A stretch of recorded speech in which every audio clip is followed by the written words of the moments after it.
Kilig match. Miss Carl, may bagong paayuda sa Kim Pao fans after ng relapse.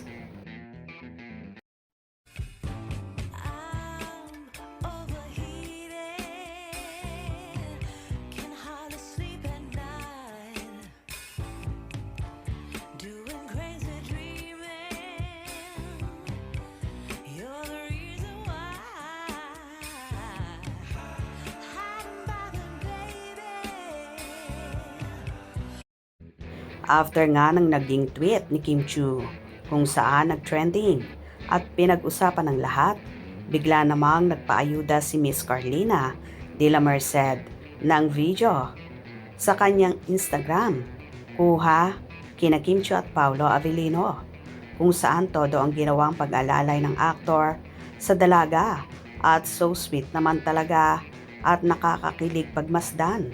Kung tutuusin, marami namang staff or crew ang pwedeng umalalay sa actress, pero tanging si Paulo lang ang may karapatan na gawin ang mga bagay na yon.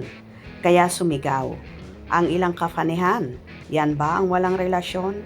Kitang-kita ang pagkikare at tila ayaw ni Paulo na ibang tao ang hahawak sa kanyang Chinita Princess.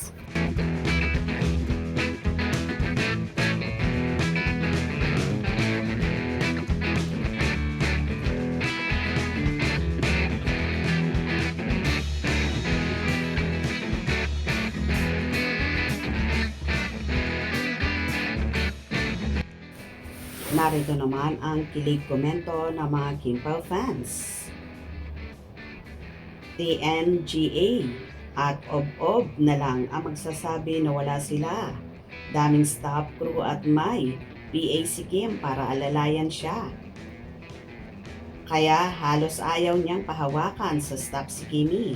Tingnan mo sa dulo ng video, inabot ng staff ang kamay niya kay Kim, pero hindi binitawan ni Paulo ang kamay ni Kimi.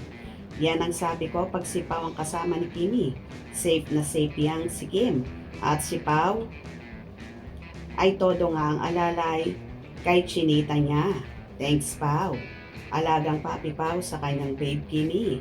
Kaya yung relapse dyan, manahimik kayo. Mga tanga na nga yan sis kahit anong gawin nila. Para siraan ng Kim Pao, wala na silang magagawa. Masaya na at mahal ni Kimi at Paulo ang isa't isa. My heart is so very panatag. Grabe na to. Di sila magbitaw no. Grabe sa kilig. That's love. Kim Pao is real. Love you always. My favorite couple. Kim Pao. Caring talaga si Pao. Walang dapat pag-alala. Kakampi natin si Lord. Ang mga boss ng ABS-CBN lalo na si Kim at Pao. Kim Pao forever. Super saya ng puso ko dahil sa nakita ko. Kahit ganitong hawakan lang, nakaka-happy na. Love this. Kim Pao lang, sapat na. Walang relapse dito na tayo. Bago Kim Pao lang, ok na. Kim Pao lang ako, kinikilig ng bonggang-bongga.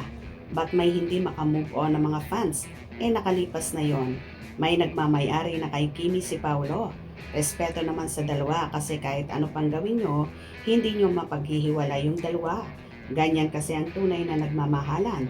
Sabay nilang haharapin ang mga pagsubok sa relasyon nila. Always Kim Pao hanggang dulo. Kim Pao Ladya. Sabi ko na nga rest baka na to. Kim Pao forever talaga. O diba? At ang mga basher ay talagang hindi makamove on sa relapse na yon.